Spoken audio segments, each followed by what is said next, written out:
আসসালামু আলাইকুম এভরিওয়ান, কেমন আছেন সবাই? আশা করি আলহামদুলিল্লাহ ভালো। আজ আপনাদের মাঝে একটা মিষ্টি রেসিপি নিয়ে হাজির হলাম। দেখতেই পাচ্ছেন খুবই মজাদার গোলাপ জাম মিষ্টি, যে কেউ খুব সহজভাবে ঘরে বানিয়ে নিতে পারবে। তো অবশ্যই পুরো ভিডিওটা দেখার অনুরোধ রইল। এর মধ্যে নানান ধরনের টিপস রয়েছে, সেগুলো ফলো করলে ইনশাআল্লাহ আপনার মিষ্টি অবশ্যই হবে। আমার ভিডিওটা ভালো লাগলে লাইক কমেন্ট শেয়ার করতে ভুলবেন না। নতুন হয়ে থাকলে চ্যানেলে সাবস্ক্রাইব করতে ভুলবেন না। এই মিষ্টিটা খুব মজার, আর যে কেউই খুব সহজভাবে বানিয়ে নিতে পারবে। অবশ্যই সম্পূর্ণ ভিডিওটা দেখবেন। নানান ধরনের টিপস রয়েছে, সেগুলো ফলো করলে মিষ্টি আপনার হবেই। 1.5 কাপ পরিমাণ আমি গুঁড়া দুধ নিয়ে নিয়েছি, আধা কাপ পরিমাণ ময়দা, 2 কাপ পরিমাণ চিনি নিয়ে নিয়েছি, একটা মিক্সিং বোল নিয়ে নিয়েছি। এর মধ্যে আমরা সবগুলো শুকনো উপকরণ দিয়ে মিক্স করে নিব। 1.5 কাপ পরিমাণ গুঁড়ো দুধ দিলাম। এ পর্যায়ে আধা কাপ পরিমাণ ময়দা দিয়ে দিচ্ছি। এই পর্যায়ে আমরা আধা টেবিল চামচ পরিমাণ বেকিং পাউডার দিয়ে দিলাম। এখন ভালোভাবে মিশিয়ে নেব। এই মিষ্টিটা আপনারা প্রয়োজন অনুযায়ী কোয়ান্টিটি কমিয়ে বাড়িয়ে নেবেন। তবে 1 কাপ পরিমাণ গুঁড়া দুধে 2 টেবিল চামচ পরিমাণ ময়দা, আর 1.5 কাপ পরিমাণ গুঁড়া দুধে 3 টেবিল চামচ পরিমাণ ময়দা।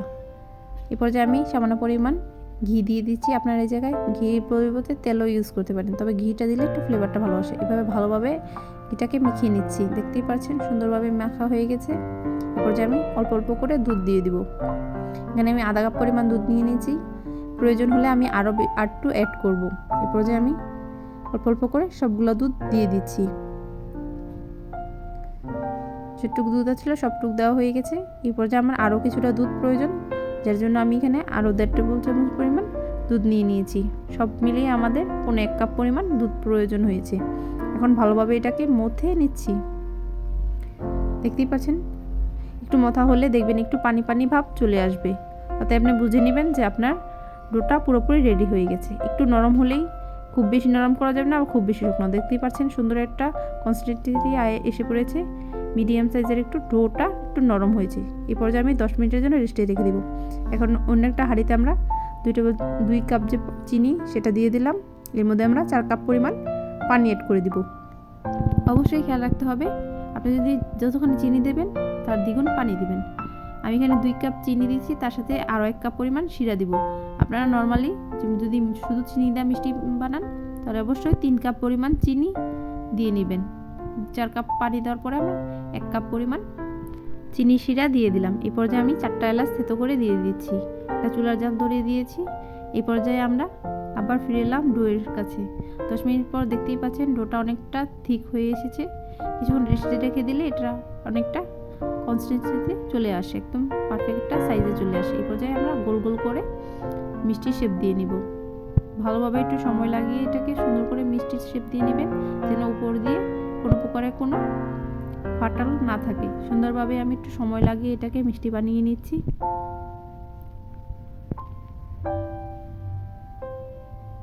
দেখতেই পাচ্ছেন আমার মিষ্টির শেপ চলে আসছে। এই পর্যায়ে আমি অল্প অল্প করে সবগুলো মিষ্টি বানিয়ে নিব। দেখতেই পাচ্ছেন সুন্দর একটা মিষ্টি হয়ে গেছে। এই পর্যায়ে একটা প্লেটে আমি সবগুলো মিষ্টি অল্প অল্প করে সবগুলো রেখে দিব। আমি আরও একটা মিষ্টি আপনাকে বানিয়ে দেখিয়ে দিচ্ছি। প্রথমে সামান্য পরিমাণ ঘি হাতে ভালোভাবে মেখে নেবেন। এই পর্যায়ে যে ডোটা, এটাকে ভালোভাবে একটু লম্বা করে মেখে নেবেন। মেখে ভালোভাবে গোল একটা শেপ দিয়ে এটাকে ভালোভাবে গোল গোল করে নেবেন। খুব সহজভাবেই সবাই করে নিতে পারবে এটা, যেহেতু আমরা সব ধরনের কাজে গোল গোল একটা ভাব, এটা সবাই সহজভাবে করতে পারে। এই পর্যায়ে দেখতে পাচ্ছেন একটু কোনো ফাটল নেই এর মধ্যে। এভাবে আমরা সবগুলোকে ভালোভাবে বানিয়ে নিব। অবশ্যই যদি আপনার ডোটা একটু শক্ত হয়ে যায়, সেই পর্যায়ে সামান্য পরিমাণ পানি হালকা করে দিয়ে আমরা ভালোভাবে মথে নেবেন। আর যদি পানি বেশি নরম হয়ে যায় ডোটা, তাহলে একটু ফ্যানের নিচে কিছুক্ষণ রেখে দিলে দেখবেন একটা ভালো একটা কনসিস্টেন্সিতে চলে আসবে। সেই পর্যায়ে আপনার ভালোভাবে মিষ্টিটা বানিয়ে নেবেন। খুব বেশি নরম করাও যাবে না মিষ্টি, আর খুব বেশি শক্তও করা যাবে না ডোটা। এই পর্যায়ে আমরা সবগুলো মিষ্টি বানানো হয়ে গেছে। দেখতেই পাচ্ছেন খুব সুন্দর হয়েছে মিষ্টিগুলো। এই পর্যায়ে আমরা মিষ্টিগুলোকে ভেজে নিব, যার জন্য একটা ফ্রাই প্যানে আমরা পর্যাপ্ত পরিমাণ তেল দিয়ে দিচ্ছি। আমি এখানে 500 গ্রামের মতন তেল দিয়ে দিচ্ছি।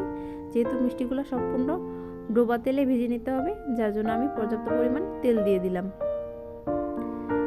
চুলার জালটা ধরিয়ে দিয়েছি। এই পর্যায়ে আমি সবগুলা মিষ্টি আস্তে আস্তে দিয়ে দিব। খুব বেশি জাল দিয়ে রাখা যাবে না, খুব অল্প আঁচে সম্পূর্ণ মিষ্টিটাকে ভেজে নিতে হবে। খুব বেশি জালে আপনি যদি মিষ্টিটা ভাজতে যান তাহলে কিন্তু আপনার মিষ্টিটা পুড়ে যাবে আর ভিতরে কাঁচা ভাব থেকে যাবে। এই জন্য প্রথম থেকে লাস্ট পর্যন্ত আপনার চুলার জালটা একদম লোতে রেখে পুরোটা ভেজে নিতে হবে। আর লাস্ট পর্যায়ে সামান্য পরিমাণ জাল বাড়িয়ে দিতে হবে, তখন শুধু জাস্ট কালার আসার জন্য। এ পর্যায়ে দেখতেই পাচ্ছেন জাস্ট হাতলটা ধরে আমি একটু নেড়ে দিচ্ছি। এই মিষ্টি প্রথমে আমরা জাস্ট হাতল দিয়ে ধরে দিয়ে একটু নেড়ে দিব, কোনো প্রকারের কোনো চামিচ ইউজ করব না। যখন এইটা মিষ্টিটা একটু উপরে চলে আসবে ফুলে, সেই পর্যায়ে আমরা চামিচ ইউজ করব। দেখতেই পাচ্ছেন খুব সুন্দরভাবে আস্তে আস্তে মিষ্টিটা ফুলে উঠছে। কিছুক্ষণ পর ফিরে এলাম, এই পর্যায়ে আমাদের মিষ্টিটা অনেকটা ফুলে গেছে। দেখতেই পাচ্ছেন এই পর্যায়ে ছোট একটা চামিচ দিয়ে অল্প অল্প করে নেড়ে দিব। কিছুক্ষণ পর আবার ফিরে এলাম, এই পর্যায়ে আমার সম্পূর্ণ মিষ্টিটা ফুলে ডাবল হয়ে গেছে। এই পর্যায়ে উল্টে পাল্টে ভেজে নিচ্ছি।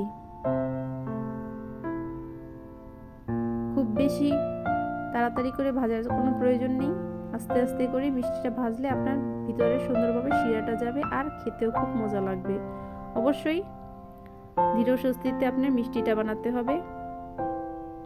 কিছুক্ষণ পর ফিরে এলাম, এই পর্যায়ে আমাদের মিষ্টি মোটামুটি একটু কালার চলে আসছে। আরও কিছুক্ষণ ভাজতে হবে, তবে অনেকটা কালার চলে আসছে। এই অবস্থায় আমরা নামিয়ে নিতে পারবেন। তবে যারা একটু কালার বেশি সুন্দর পছন্দ করেন তারা অবশ্যই একটু গাঢ় কালার করে নেবেন। এই পর্যায়ে আমরা ভালোভাবে নেড়েচেড়ে মিশিয়ে নিচ্ছি। একটু পরে পরে আপনার নেড়ে দিতে হবে, নয়তো এক সাইড কালার এসে পড়বে আর এক সাইড বেশি একটা কালার আসবে না। এই জন্য একটু পরে পরেই ভালোভাবে নেড়েচেড়ে উল্টিয়ে দিতে হবে, এতে সমানভাবে সব জায়গায় একই রকম কালার আসবে। অবশ্যই ভালোভাবে নেড়েচেড়ে উল্টে পাল্টে ভেজে নিতে হবে। কিছুক্ষণ পর আমাদের মিষ্টির আরও সুন্দর একটা কালার চলে এসেছে। এই পর্যায়ে আমাদের একটু ভালোভাবে নেড়েচেড়ে মিশিয়ে নিচ্ছি।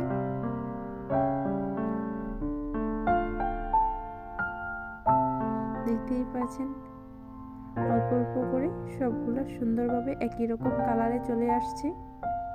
যেহেতু এটা বারবার নেড়েচেড়ে উল্টে পাল্টে ভেজে নিচ্ছি, যার জন্য সুন্দর একটা কালার চলে এসেছে সব জায়গায়। এই পর্যায়ে আমার সম্পূর্ণ কালার চলে এসেছে। এবার সবগুলো মিষ্টি আমি উঠিয়ে নিচ্ছি। দেখতেই পাচ্ছেন সুন্দরভাবে সবগুলো মিষ্টি উঠিয়ে নিচ্ছি। ক্যামেরার কারণে খুব বেশিটা ভালোভাবে বোঝা যাচ্ছে না যে কিরকম কালার এসেছে, তবে একটা সুন্দর একটা লালচে একটা কালার চলে এসেছে। দেখতেই পাচ্ছেন খুব সুন্দরভাবে সবগুলো মিষ্টি আমার হয়ে গেছে। এরপর যে আমি সবগুলো উঠিয়ে 10 মিনিটের জন্য ঠান্ডা করার জন্য রেখে দিব। এতে সুন্দরভাবে রসটা ঢুকে যাবে মিষ্টির ভিতরে। এভাবেই আমি 10 মিনিটের জন্য রেখে দিব। এরপর যে আমি হাঁড়িতে যে চিনি শিরাটা দিয়েছিলাম সেটা আমি দেখে নিচ্ছি। আমার শিরাতে বলক চলে এসেছে। এই 10 মিনিট পর আমরা মিষ্টিটা যে রেখেছি সেটা 10 মিনিট পর এর মধ্যে দিয়ে দিব। 10 মিনিট পর এর মধ্যে দিয়ে দিলাম, দিয়ে জাস্ট ঢাকনা দিয়ে ঢেকে দিব। বাকি রান্না আস্তে আস্তে হয়ে যাবে। অন্য একটা হাঁড়িতে আমরা পর্যাপ্ত পরিমাণ পানি দিয়ে দিলাম, গরম পানি। যেহেতু মিষ্টির মধ্যে গরম পানি দিতে হবে, যার জন্য আমরা এই পানিটা দিয়ে দিলাম চুলার মধ্যে। কিছুক্ষণ পর ফিরে এলাম, দেখতেই পাচ্ছেন চিনি শিরাটা একদম উপরে চলে এসেছে। দেখতেই পাচ্ছেন মিষ্টিগুলা খুব বেশি একটা এখনো ফুলেনি, একটু চিপসা মার্কা দেখা যাচ্ছে। তবে ডরের কিছু নেই, এটা প্রথমে একটু হয়, পরবর্তীতে আস্তে আস্তে রান্না করার সাথে সাথে সবগুলো ঠিক হয়ে যায়। কিছুক্ষণ পর আবার আমরা ঢাকনা দিয়ে ঢেকে দিলাম। ততক্ষণ পর্যন্ত রান্না করব যতক্ষণ পর্যন্ত না এর পানিটা অনেকটা শুকিয়ে আসে। 10 মিনিট পর ফিরে এলাম। এই পর্যায়ে আমাদের চিনি শিরাটা অনেকটা শুকিয়ে গেছে, একদম চিনি উপরে চলে এসেছে ফুলে। দেখতে বুঝে নেবেন যে আপনার চিনির শিরাটা অনেকটা ঘন হয়ে এসেছে আর কালারটাও একটু চেঞ্জ হয়ে যাবে। এ পর্যায়ে কিছুটা গরম পানি অ্যাড করে দিলাম, আমি আধা কাপ পরিমাণ গরম পানি অ্যাড করে দিলাম। ঢাকনা দিয়ে ঢেকে দিচ্ছি আরও 10 মিনিটের জন্য। ততক্ষণ পর্যন্ত জালটা ফুল আঁচেই সম্পূর্ণ রান্নাটা কমপ্লিট করব। একটু পরে পরেই গরম পানি অ্যাড করতে হবে, এতে মিষ্টিটা সুন্দরভাবে ফুলেও থাকবে আর চিপসে যাবে না। ঠান্ডা পানি ইউজ করলে মিষ্টি চিপসে যায়, যার জন্য অবশ্যই গরম পানি দিতে হবে। 10 মিনিট পর আবার ফিরে এলাম। এই পর্যায়ে দেখতে পাচ্ছেন একদম চিনি শিরা উপরে চলে এসেছে। এই পর্যায়ে আমরা আরও আধা কাপ পরিমাণ পানি এর মধ্যে দিয়ে দিব। এই অবস্থায় আমরা এটাকে আবার ঢাকনা দিয়ে ঢেকে দিচ্ছি। অবশ্যই মিষ্টি বানানোর সময় একটু চেষ্টা করবেন একটু বড় সাইজের হাঁড়ি নিতে, এতে বারবার চিনি শিরা উপরে চলে আসলে আপনার চিনি শিরা সাইড দিয়ে পড়ে যাবে না। নয়তো ছোট হাত পাতিলা হলে এটা অনেক সময় শিরা তাড়াতাড়ি সাইড দিয়ে পড়ে যেতে পারে। এই পর্যায়ে আমাদের কিছুক্ষণ জাল দেওয়ার পরে অনেকটা চিনিটা ঘন হয়ে এসেছে। এই পর্যায়ে জাস্ট হাতল ধরে একটু হাঁড়িটা নাড়িয়ে দিব। এই পর্যায়ে আমাদের মিষ্টিটা অনেকটা রেডি হয়ে এসেছে। দেখতেই পাচ্ছেন একদম রসগুলো ভালোভাবে ঢুকে গেছে মিষ্টির ভিতরে। এই পর্যায়ে আমি একটু বারবার করে এটাকে মিষ্টির হাঁড়িটাকে ভালোভাবে একটু করে নেড়ে দিচ্ছি। এখানে কোনো প্রকার কোনো চামিচ ইউজ করব না, একটু পরে পরে ভালোভাবে একটু হাঁড়িটাকে নাড়িয়ে দিব, এতে সুন্দরভাবে রসগুলা ভালোভাবে মিষ্টি শিরার ভিতরে ঢুকে যাবে। এই শুধু একবারে বন্ধ করে দিলে চুলার জালটা, তাহলে আপনার মিষ্টিটা অনেক সময় চিপসে যেতে পারে। এই জন্য লাস্ট পর্যায়ে একটু বারবার হাঁড়িটাকে একটু নাড়িয়ে চাড়িয়ে মিষ্টিটাকে নেড়ে চেড়ে মিশিয়ে নিতে হবে, এতে অনেকটা সুন্দরভাবে আস্তে আস্তে শিরাটা ভিতরে থেকেও যাবে আর আপনার মিষ্টিটা চিপসেও যাবে না, সুন্দরভাবে একদম ফুলে পেঁপে বড় হয়ে যাবে। এইভাবে একটু পর পর আমি লাস্ট পর্যন্ত রান্না করে নিব। আমার মিষ্টি মোটামুটি রান্না শেষ, চুলার জালটা আমি বন্ধ করে দিয়েছি, শিরাটা অনেকটা ঘন হয়ে এসেছে। এই পর্যায়ে আমি একটা ঢাকনা দিয়ে ঢেকে রেখে দিব সকাল হওয়া পর্যন্ত। আমি রাত্রে বানিয়েছি, সকালে অপেক্ষা করছি।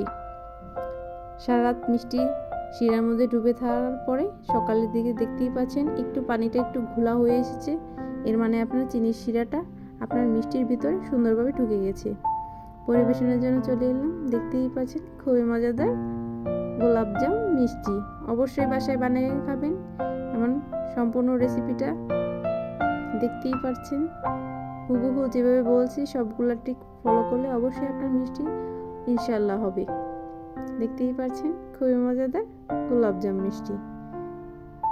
এই পর্যায়ে আমি একটা মিষ্টি আপনাদেরকে কেটে দেখে দিচ্ছি। দেখতেই পাচ্ছেন মিষ্টির ভিতরে সম্পূর্ণ রসে টইটুম্বুর মিষ্টি রেডি। অবশ্যই সম্পূর্ণ ভিডিওটা দেখে টিপসগুলো ফলো করে মিষ্টি বানাবেন, ইনশাল্লাহ আপনারও মিষ্টি অবশ্যই হবে।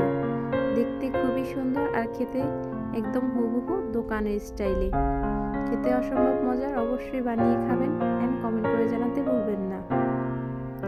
এর কালারটা অনেক সময় কমে হয়ে যায়, এটা মনে করেন না যে আপনার মিষ্টি কালারটা কমের কারণে সৌন্দর্যটা কমে যায়।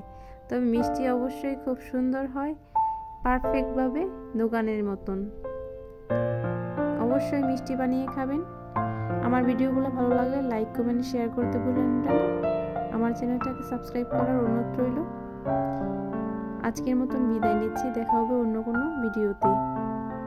আমার চ্যানেলে আরও নানান ধরনের রেসিপি আছে, সেগুলো দেখার অনুরোধ রইল। ততক্ষণ পর্যন্ত ভালো থাকবেন। আল্লাহ হাফিজ।